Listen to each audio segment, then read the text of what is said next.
Assalamualaikum warahmatullahi wabarakatuh. Bismillahirrahmanirrahim. Ashhadu an la ilaha illallah wa ashhadu anna Muhammadar Rasulullah. Allahumma salli ala Sayyidina Muhammad wa ala ali Sayyidina Muhammad. Rabbis rahli sadri wa yassir li amri wahlul 'uqdatam min lisani yafqahu qawli. Amin. Bismillahirrahmanirrahim. Salam hormatku, salam ta'zimku, salam santunku selalu terhadap para sahabat-sahabat penyimak uripe Allah dimanapun Anda berada, baik yang ada di dalam ataupun yang ada di luar negeri, terkhususnya Gus Baha yang saya ta'zimi. Semoga kita semua senantiasa di dalam lindungan Allah, di dalam bimbingan Allah Subhanahu wa ta'ala. Amin ya rabbal alamin. Alhamdulillahirabbil alamin. Sebelum kita awali kajian di pagi yang indah ini, marilah kita kemahkan bersama di dalam nyawa, di dalam jiwa, di dalam hati, di dalam roh, dan di dalam kehidupan ini dengan kalimah-kalimah thayyibah. Subhanallah walhamdulillah wa la ilaha illallah wallahu akbar wa la hawla wa la quwwata illa billahil aliyyil azim. Alhamdulillahirabbil alamin. Tema di pagi yang indah ini dengan judul Siapakah yang menciptakan Allah? Siapakah yang menciptakan Allah? Siapakah yang menciptakan Tuhan? Dari judul ini saya terinspirasi dari dawuhnya Gus Baha. Ada videonya, mari kita saksikan bersama-sama tentang siapakah yang menciptakan Tuhan. Silahkan. Nah, kelirunya kita dalam berislam itu, kritiknya para ulama, kita ini nyebut Allah dulu baru menceritakan status Allah. Kalau zaman Nabi itu dibalik, status wajibil wujud itu kita terangkan dulu, baru yang oleh Islam itu namanya Allah. Paham ya? Kan beda, misalnya gini, logikanya gini, kamu ketemu orang ateis, saya ulang lagi, kamu ketemu orang ateis, terus kamu ditanya, lalu alam ini yang menciptakan siapa? Allah Jalla Jalaluh. Mesti kan tanya, man huwa Allah itu siapa? Kalau dulu Islam mengajarkan kayak gitu. Surat pertama turun apa coba? Iqra. Iqra itu gak nyebut kata Allah. Iqra bismi rabbika. Rabbika itu siapa? Alladzi khalaq. Sebutlah nama Tuhan. Yang berhak menyandang Tuhan adalah zat yang pencipta. Itu tidak ada kata Allah. Di surat Mudaththir, surat kedua. Ya ayyuhal mudaththir qum fa'anzir wa rabbaka fakabbir. Bukan Allah fakabbir, wa rabbaka fakabbir. Sehingga cara berpikir gini dibalik. Sebutlah Tuhan kamu. Tuhan itu siapa? Yang berstatus Tuhan adalah zat yang berstatus pencipta. Nah, lalu pencipta ini ya Islam dinamai Allah. Kalau orang ateis kamu langsung bilang Allah, man huwa Allah. Berarti pertanyaannya Allah itu siapa? Lalu kamu jelaskan Allah adalah pencipta, Allah adalah wajibil wujud. Tentu lebih gampang kamu terangkan. Makanya Al-Quran menerangkan amukuliku min ghairi syai'in. Maknanya saya di sini maknanya ya Allah. Apa? Allah. Apakah mereka diciptakan tanpa pencipta? Tentu setelah Islam tahu itu namanya siapa? Siapakah yang menciptakan Allah? Allah itu tercipta dengan sendirinya. Bukankah angka 1 itu bisa menciptakan bilangan-bilangan yang lain? Tapi angka 1 ini tidak tercipta dari bilangan-bilangan yang lain. Dia memang ada asalnya, tapi kita tidak tahu asalnya dari mana. Itu angka 1. Maka kalau kita bisa mempercayai bahwa angka 1 itu ada, tapi kita nggak tahu asalnya dari mana, lantas kenapa kita harus mempertanyakan Allah yang emang ada cuma 1, dan kita nggak perlu mempertanyakan dari mana Allah itu berasal. Allah itu emang ada, udah sama kayak angka 1 yang ada, dia bisa menciptakan sesuatu yang lain, tapi dia tidak tercipta.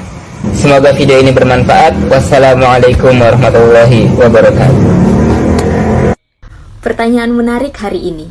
Kalau Allah yang menciptakan manusia, terus siapa dong yang menciptakan Allah? Nah, jawabannya adalah Allah itu tidak diciptakan. Kenapa? Karena Allah tidak memiliki permulaan. Dia selalu dan akan tetap selalu ada. Pertanyaan ini sebenarnya salah. Kira-kira kalau dikasih contoh kayak kita bertanya pada seseorang, kita tanyanya gini, itu cowok yang belum menikah, istrinya siapa? Nah, pertanyaannya salah kan? Karena cowok itu belum menikah, nggak mungkin dong dia punya istri. Sama juga, Allah itu tidak memiliki permulaan. Dia selalu ada dan akan tetap selalu ada, sehingga Allah tidak diciptakan. Satu, siapa yang menciptakan Allah? Bukankah semua yang ada di dunia ini ada karena ada penciptanya? Bagaimana mungkin Allah ada jika tidak ada penciptanya? Dua, bagaimana caranya manusia bisa makan dan minum tanpa buang air? Bukankah itu janji Allah di surga? Dan pertanyaan terakhir, kalau iblis itu terbuat dari api, lalu bagaimana bisa Allah menyiksanya di dalam neraka? Bukankah neraka juga terbuat dari api? Jawaban untuk pertanyaan pertama, apakah engkau tahu dari angka berapakah angka 1 itu berasal? Sebagaimana angka 2 adalah hasil dari 1 tambah 1 atau 4 yang berasal dari 2 tambah 2. Ateis tersebut hanya bisa terdiam tanpa memberikan jawaban. Jika kamu tahu bahwa 1 itu adalah bilangan tunggal, dia bisa menciptakan angka lain, tapi dia tidak tercipta dari angka apapun.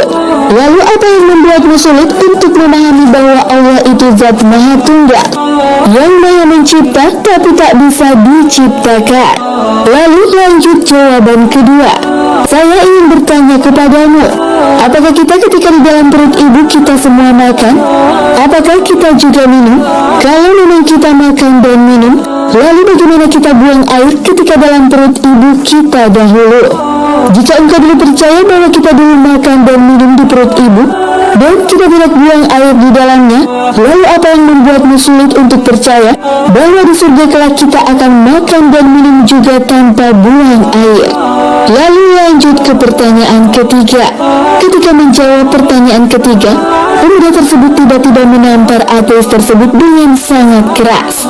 Ateis tersebut pun merasa kesakitan dan marah-marah kepada pemuda tersebut. Lalu pemuda tersebut berkata, tanganku ini terlapisi kulit, tanganku ini dari tanah, dan pipimu juga terbuat dari kulit dari tanah juga. Lalu jika keduanya dari kulit dan tanah, bagaimana bisa engkau merasa kesakitan ketika saya menamparmu? Bukankah keduanya juga tercipta dari bahan yang sama, sebagaimana iblis atau setan dari api di neraka? Ateis tersebut hanya bisa terdiam dan tertunduk tanpa bisa membantah apapun. Lalu siapakah pemuda yang menjawab pertanyaan tadi? Ada yang mengatakan bahwa beliau adalah Imam Abu Hanifah rahimahullah ketika beliau masih muda. Alhamdulillahirabbil alamin. Jadi begitulah jawaban-jawaban para sahabat, terkhususnya Gus Baha, tentang siapakah yang menciptakan Allah.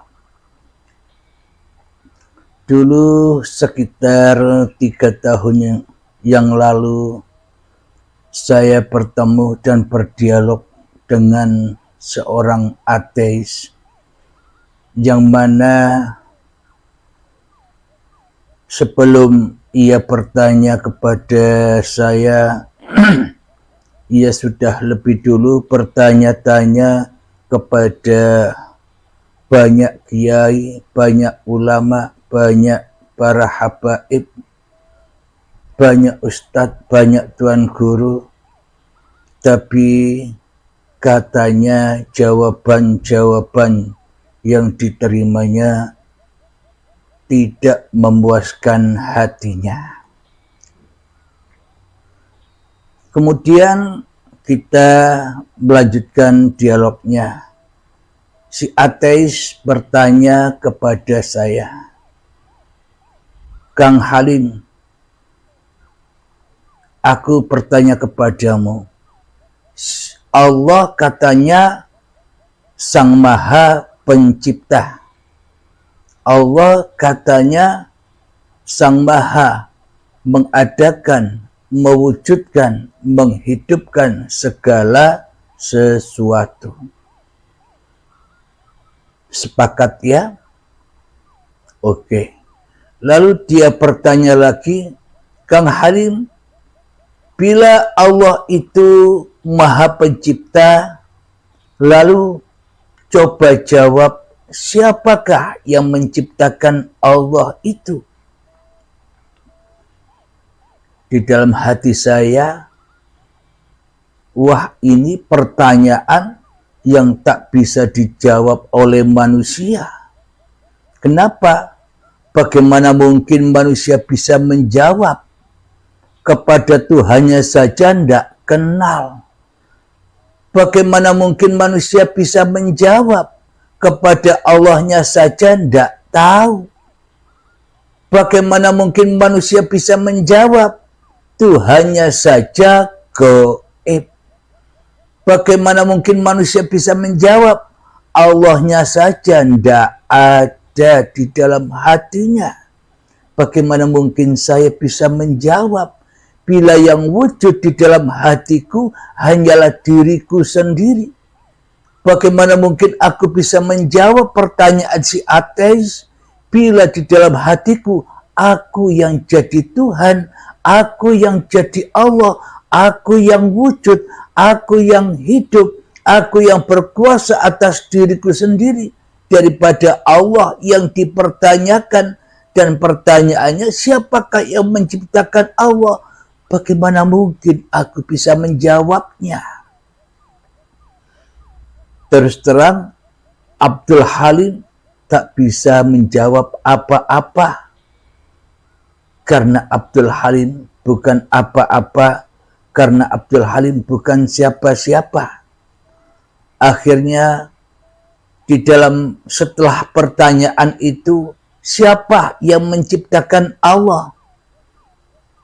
Saya merenung, masuk ke dalam diri, maka ketika masuk di dalam diri, diperintahkan lagi keluar diri untuk menjawab. Maka jawablah, kata Allah, yang menciptakan Allah itu sebenarnya adalah ya kamu sendiri. Saya pun mendengar, melihat, menjawab itu pun juga ketar-ketir dan kaget juga.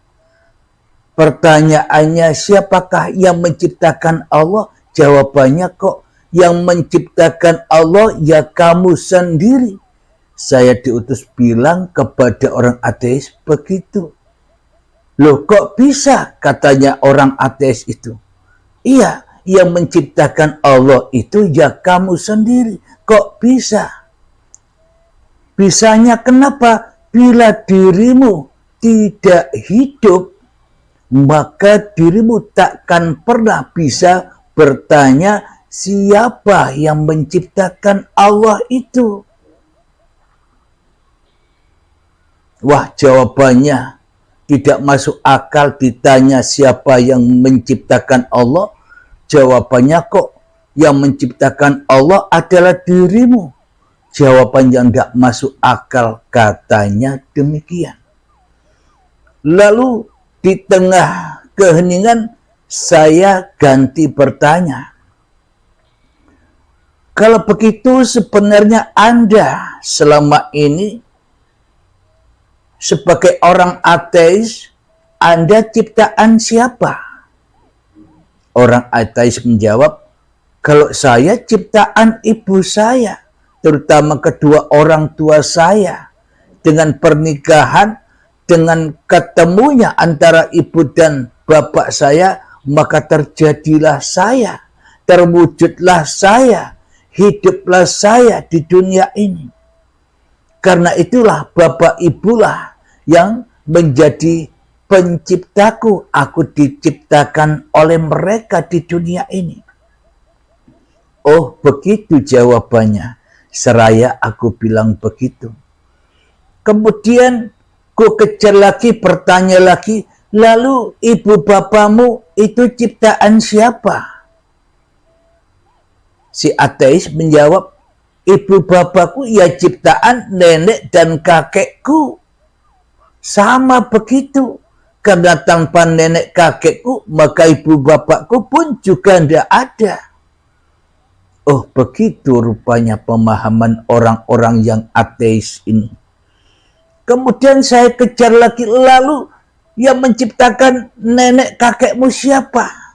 Sampai ku kejar pertanyaan-pertanyaannya sampai berujung kepada Nabi Adam dan Siti Hawa. Terus Siti Hawa itu ciptaan siapa? Ciptaan dari tulang rusuknya Nabi Adam. Katanya begitu. Lah, terus Nabi Adam ciptaan siapa? Kalau Nabi Adam itu ciptaan, tidak ada yang menciptakan Nabi Adam. Kalau Nabi Adam tidak ada yang menciptakan. Seperti jadinya langit, tak ada yang menciptakan. Seperti jadinya bumi, tak ada yang menciptakan. Begitu pula Nabi Adam, tidak ada yang menciptakan, ujuk-ujuk moro-moro dadi dewe. Matahari, gunung-gunung, lautan, hutan, sawah, persawahan dan sebagainya itu tidak ada yang menciptakan. Ujuk-ujuk dadi dewe, awan, mendung, hujan, itu tidak ada yang menciptakan. Karena semuanya jadi sendiri. Di dalam hati saya, oh ternyata begitu ya. Imannya kaum ateis, imannya orang yang tak bertuhan itu. Terus saya kembali lagi kepada diri saya sendiri. Oh, berarti iman akidahnya orang ateis itu sebenarnya sama dengan iman akidahnya seluruh manusia.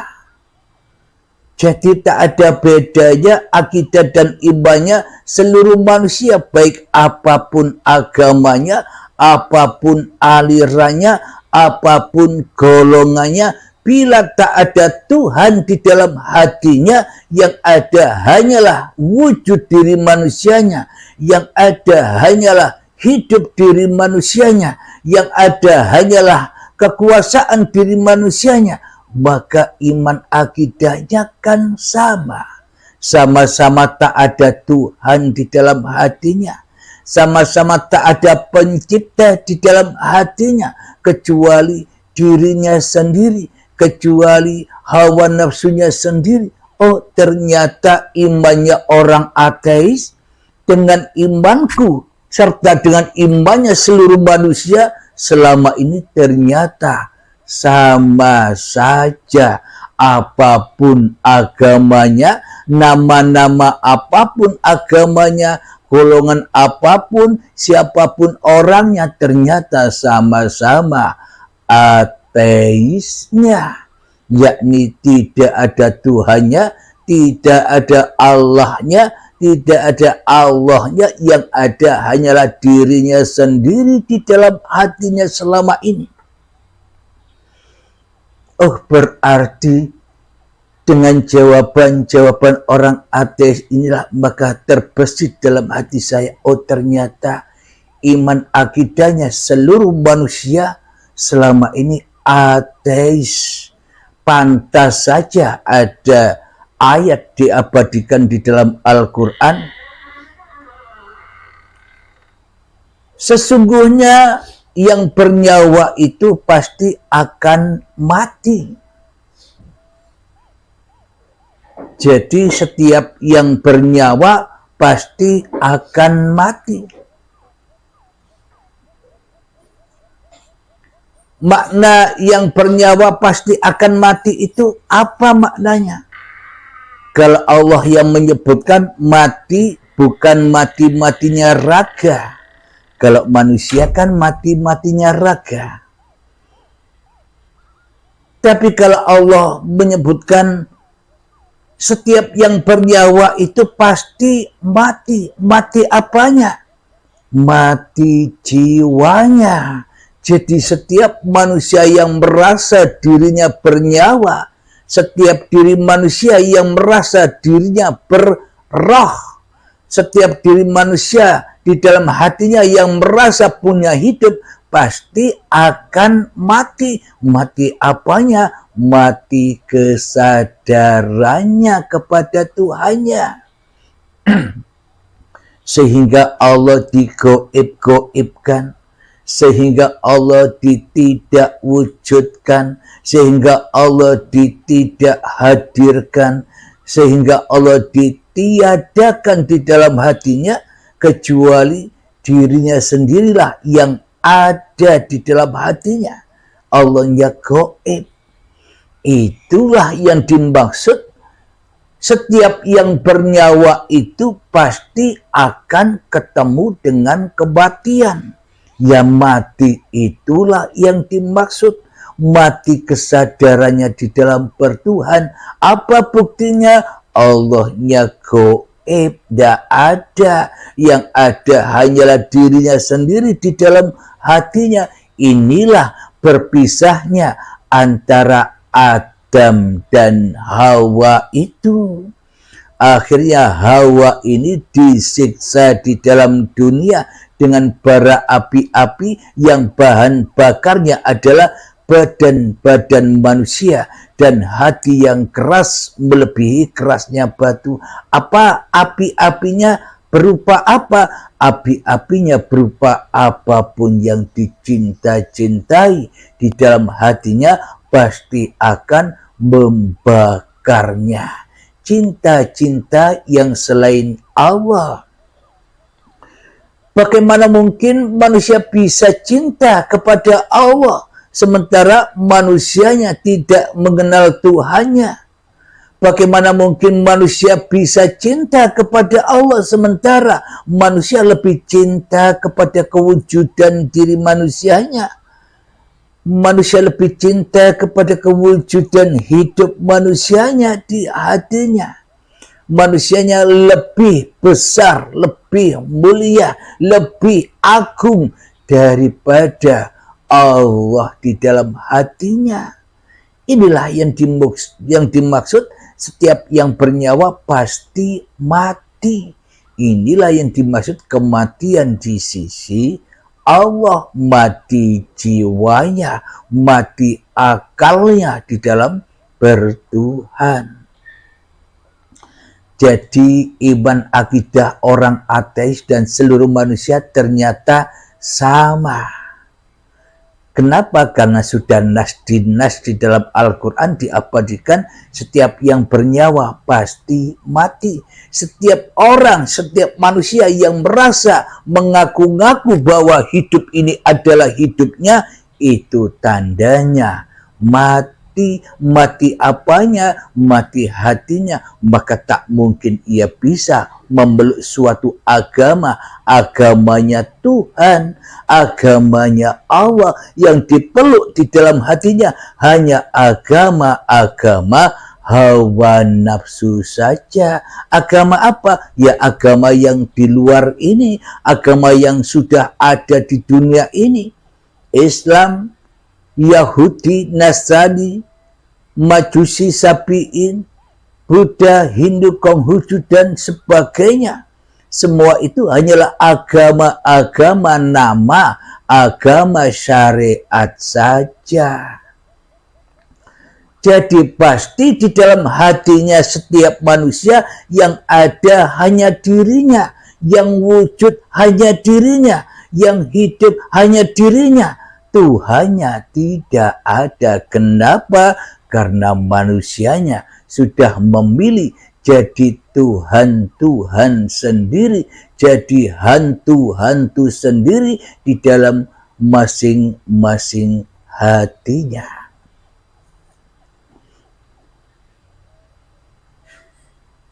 Alhamdulillahirabbil alamin. Itulah yang dimaksud kematian di sisi Allah. Kehidupan di sisi Allah apa? Ketika manusianya rela, ridho, mati syahid demi Tuhannya. Maknanya selalu di dalam hatinya membela agama Allah, membela hanya Allah yang wujud, hanya Allah yang hidup, hanya Allah yang hadir di dalam hatinya daripada dirinya sendiri. Akhirnya teraplikasi di dalam hatinya, Muhammad bukan kau yang lempar itu, akulah yang melempar. Inilah agamanya seluruh manusia, agamanya Tuhan alam semesta. Kenapa? Karena inilah yang dimaksud Tuhan yang Maha Mencipta.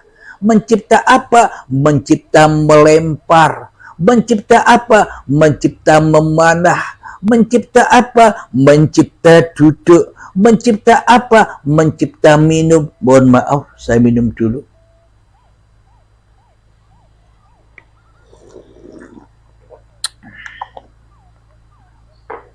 Allah Maha Mencipta. Mencipta apa? Makan, berdiri, mandi, sholat, zikiran, ibadah, menghafal Al-Quran, tahajudan, duhaan, puasa, bekerja, kesuksesan, jabatan. Semuanya diciptakan oleh Allah. Siapakah Allah selama ini? Manusia telah ngaku-ngaku jadi Allah, manusia telah ngaku-ngaku jadi Tuhan tanpa disadarinya. Inilah yang disebut manusia, setiap yang bernyawa itu pasti akan mati. Jadi apa? Mati hatinya di dalam kesadaran bertuhan, beragama kepada Tuhannya. Alhamdulillahirabbil alamin. Sebelum kita lanjutkan, marilah kita hening-heningkan dulu diri kita di hati kita, malam-malamkan dulu diri kita di hati kita, mati-matikan dulu diri kita di hati kita, hempas-hempaskan dulu diri kita di hati kita, supaya nyata siapa yang menciptakan kita, supaya hancur lebur dajjal yang terlaknat selama ini yang ngaku-ngaku jadi Tuhan di dalam hati kita. Bismillahirrahmanirrahim. Mengheningkan cipta, mulai, silahkan.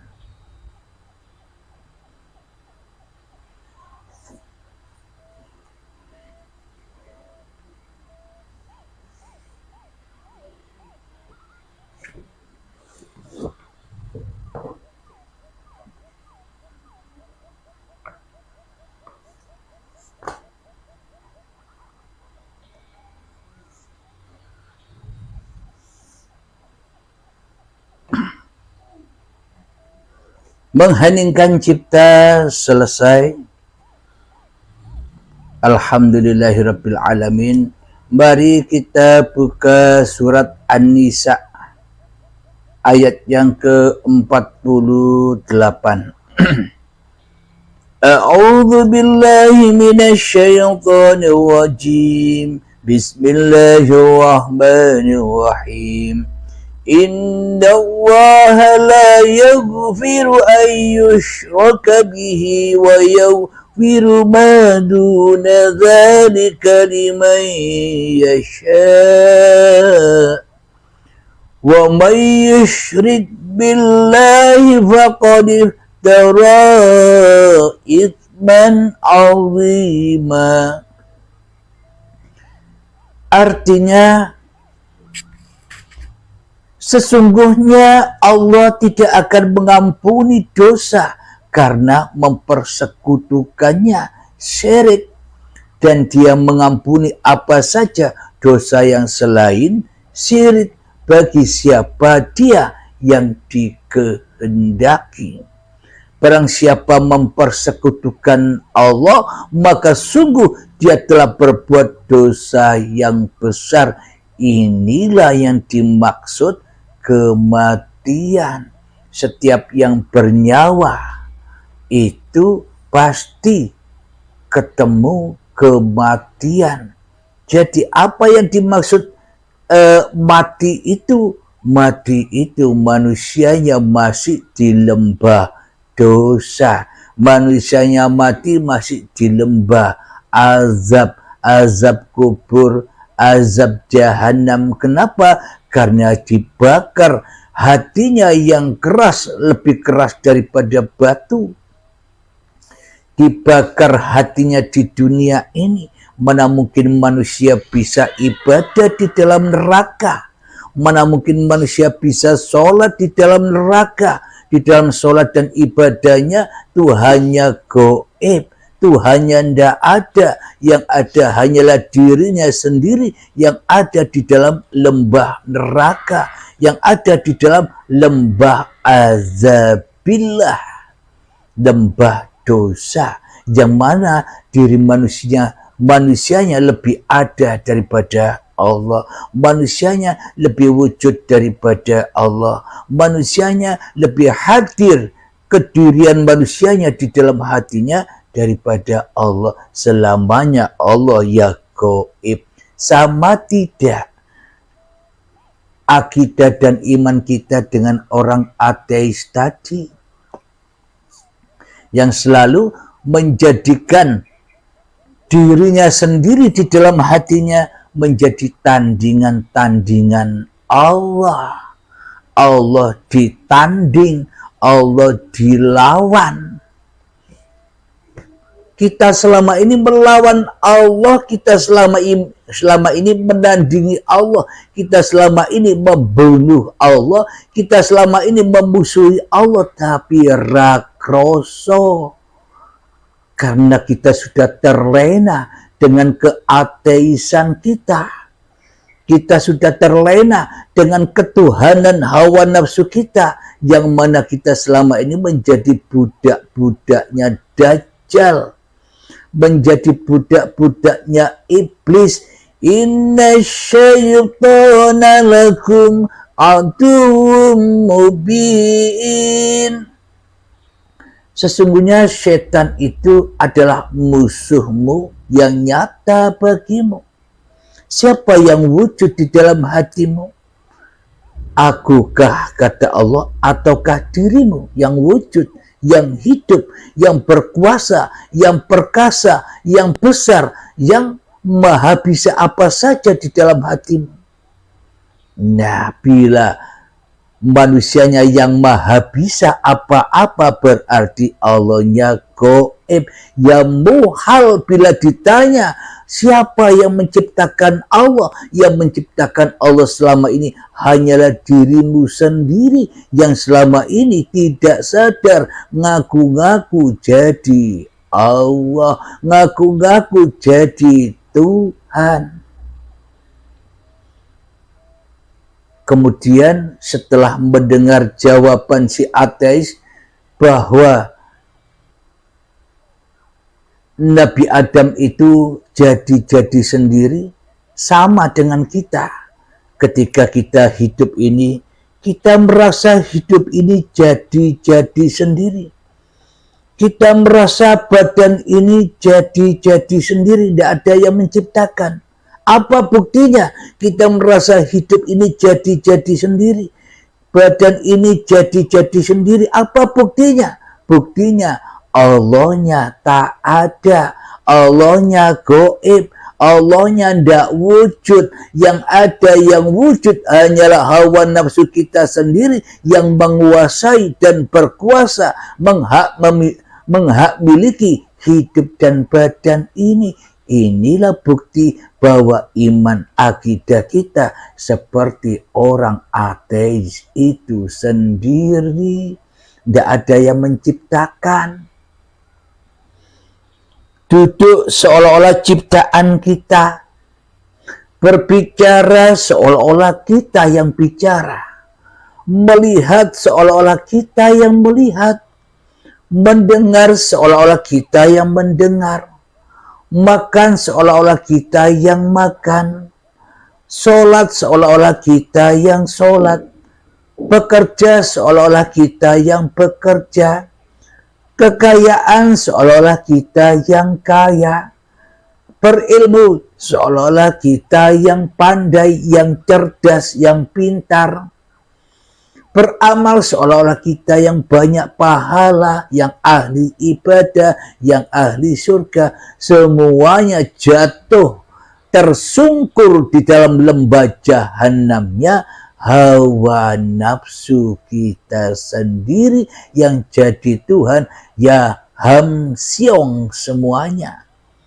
zong, hancur selama ini. Apapun yang kita lakukan di dalam kehidupan ini, wong mati kok laku. Manusia, manungso, wis dinas, sudah dikatakan mati. Setiap yang bernyawa pasti mati, kata Allah. Mati kok bisa beramal, mati kok bisa sholat, mati kok bisa ibadah, mati kok bisa kaya, mati kok bisa apa-apa.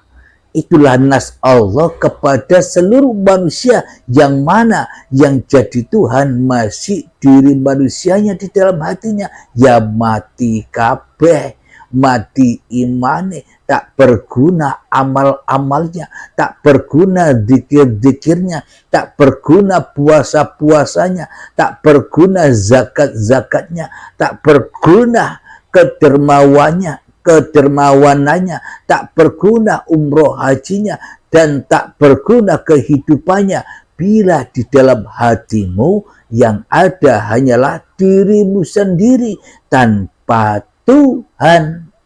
Jadi Tuhan dewe-dewe, jadi Tuhan sendiri-sendiri di dalam hatinya, jadi qiyamuhu binafsihi dewe-dewe.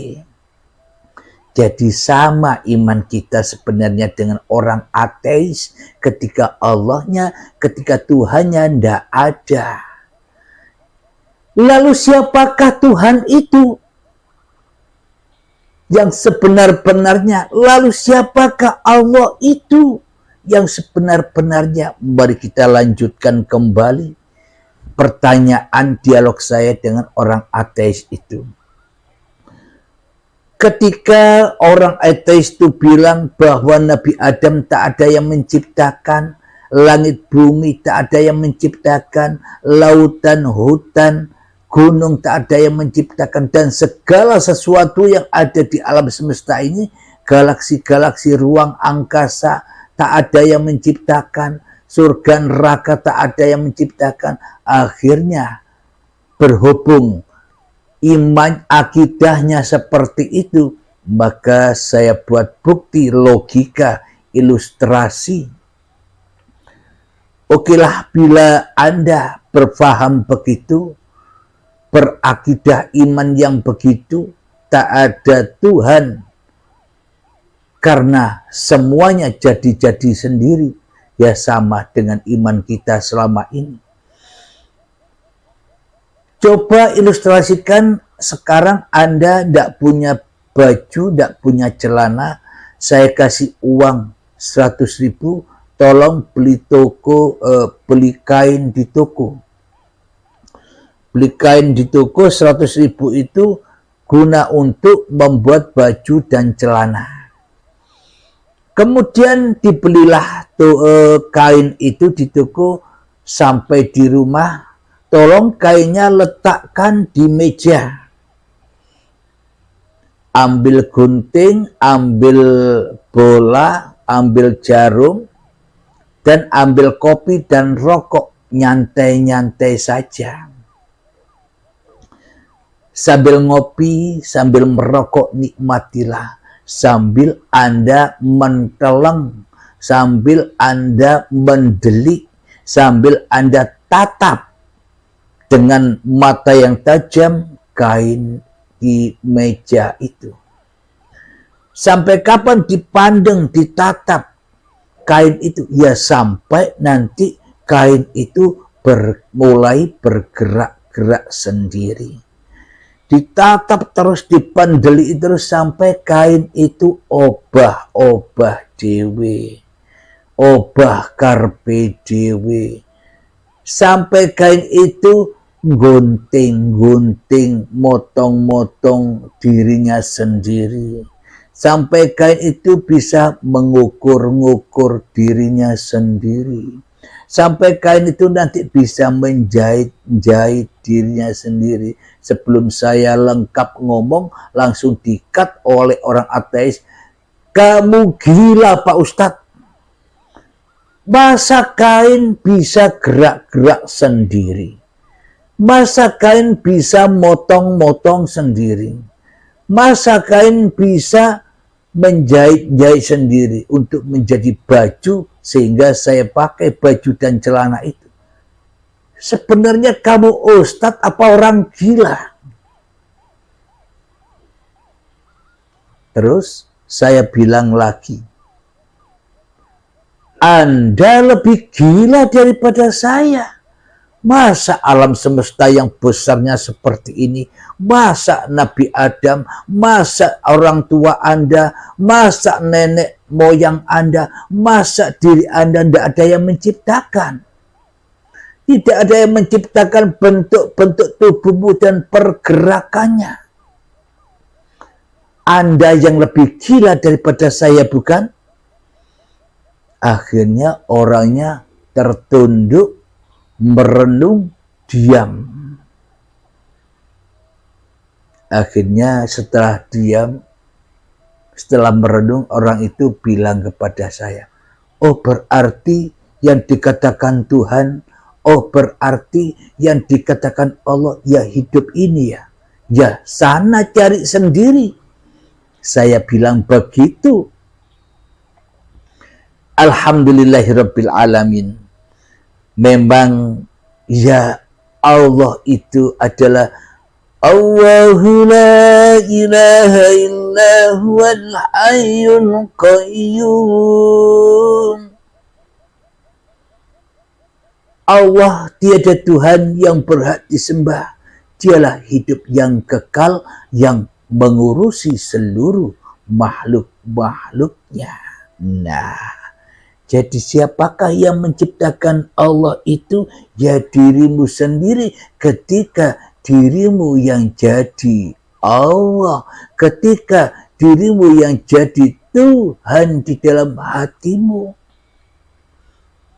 Jika Anda, jika saya sudah tahu begini, apakah kita masih berdiam-diam diri di dalam kesyirikan, berdiam-diam diri di dalam azab, berdiam-diam diri di dalam neraka, berdiam-diam diri di dalam kejahiliaan hati ini?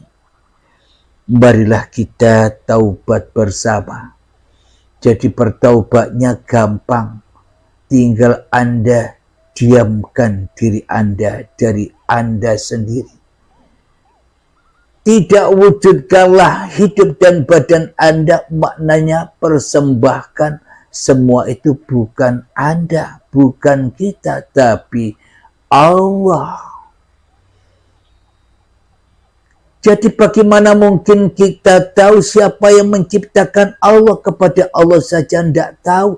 Jadi pertanyaannya ateis ini tujuannya supaya kita semua kenal dengan siapa Allah itu.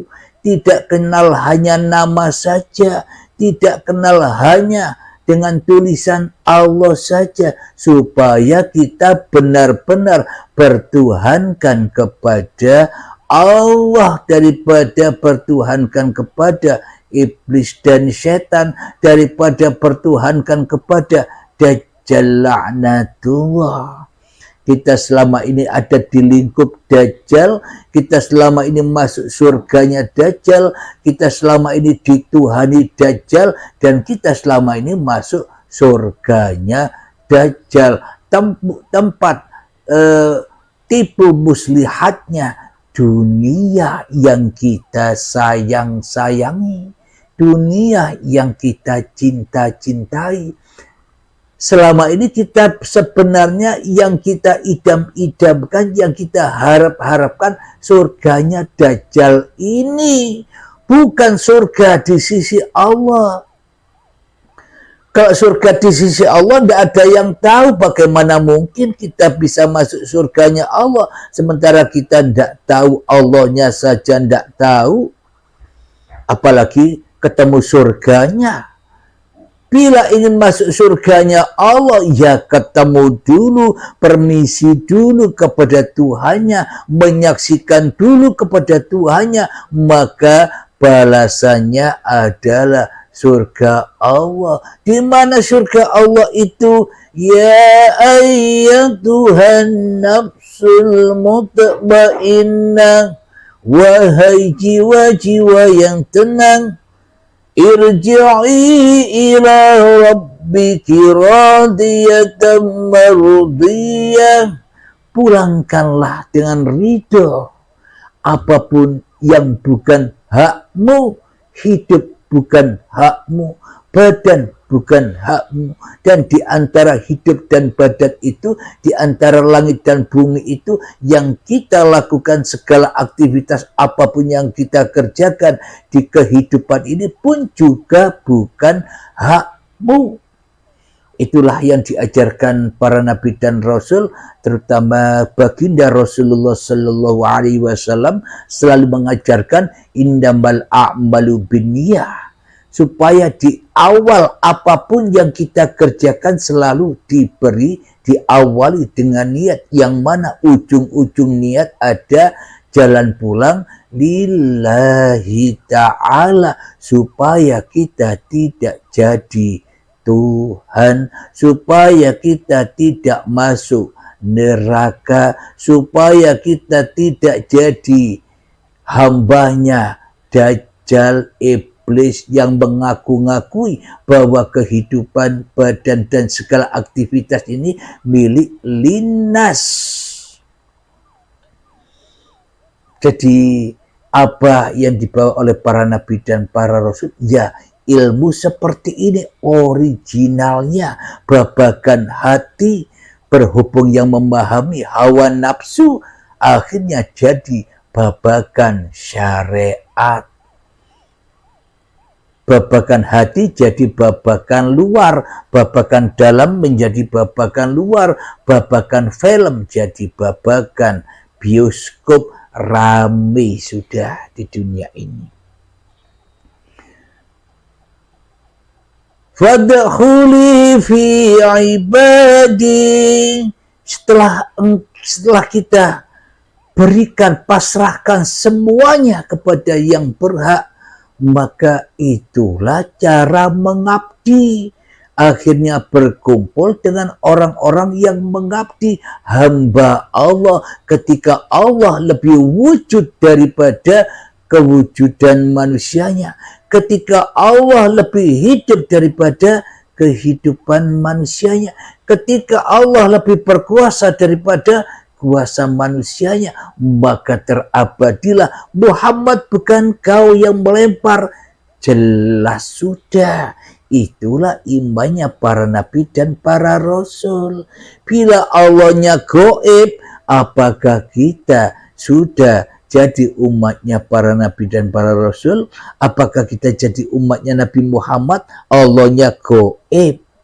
Berarti yang wujud siapa? Yang wujud ya hawa nafsune dewe-dewe, nyembah Dajjal tapi berharap-harap ikut Nabi Muhammad ke surga. Yang disembah Dajjal, yang diikuti iblis dan setan, tapi berharap-harap masuk surganya Allah. Mimpi. Bila Allahnya tidak nyata menjadi Tuhannya manusia, Bagaimana mungkin manusianya bisa ikut Tuhannya kecuali ikut hawa nafsunya, kecuali ikut iblis dan setan yang selalu sombong kepada Tuhannya. Alhamdulillahirabbil alamin. Jadi ketika hanya Allah yang ada, maka tak akan ada lagi pertanyaan siapakah yang menciptakan Allah. Karena sesungguhnya Allah tak punya nama. Di dalam Al-Quran supaya manusia bisa mudah menyebut Allah dengan sebutan kata Allah atau kata Rabb, kata Tuhan. Karena sebetulnya Tuhan itu tidak punya nama apa-apa. Apa maknanya? Ketika dirimu tidak ada, itulah Tuhan. Ketika dirimu tidak wujud, itulah Tuhan. Ketika dirimu tak hidup, itulah Tuhan. Nama Tuhan itu ada di mana-mana. Nama Tuhan itu biliunan, apapun yang disebut-sebut seluruh makhluknya. Semua itu nama Tuhan. Apa maknanya? Maknanya seluruh aktivitas apapun yang ada di alam semesta ini diliputi oleh uripe Allah itu sendiri. Jadi araftu rabbi bi rabbi, aku menyaksikan Tuhanku dengan Tuhanku. Berarti siapa yang menyaksikan Tuhanku? Ya zatnya sendiri. Kapan kita disebut makrifat, kapan kita disebut kembali, kapan kita disebut bertuhan, ketika sudah tak ada diri kita lagi di hati kita, maka itulah jalan kembali. Awalnya ndak ada, kembali ndak ada. Awalnya Adam di surga, ya kembali di surganya Adam.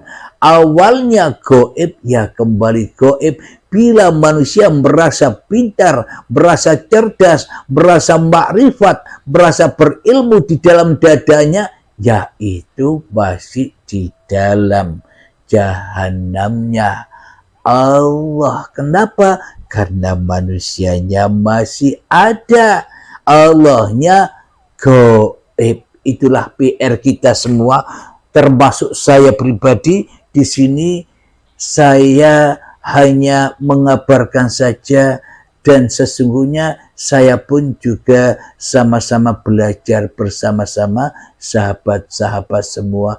Kita bergandengan tangan sama-sama belajar untuk meniti jalan kembali. Inna lillahi wa inna ilaihi raji'un. Alhamdulillahirabbil alamin. Sebelum kita akhiri kajian di pagi yang indah ini, marilah kita kemahkan sholawat dari mintaful bala. Allahumma salli ala sayyidina Muhammad wa ashghili zalimin bi zalimin. Allahumma salli ala sayyidina Muhammad wa ashghili zalimin bi zalimin wa awrijna min bainihim salimin wa ala alihi wa sahbihi ajma'in. Alhamdulillahirabbil alamin. Allahumma ya qadiyal hajat, Allahumma ya mujibad da'wat, Allahumma ya rafi'ad darajat, Allahumma ya muhillal muskilat, Allahumma ya syafiyal amrat, Allahumma ya kafiyal muhimmat, Allahumma ya dafi'al baliyat. Allahumma khtim lana bil iman, Allahumma khtim lana bil islam, bijahi sayyidil mursalin. Rabbana atina fid dunya hasanah wa fil akhirati hasanah wa qina adzabannar.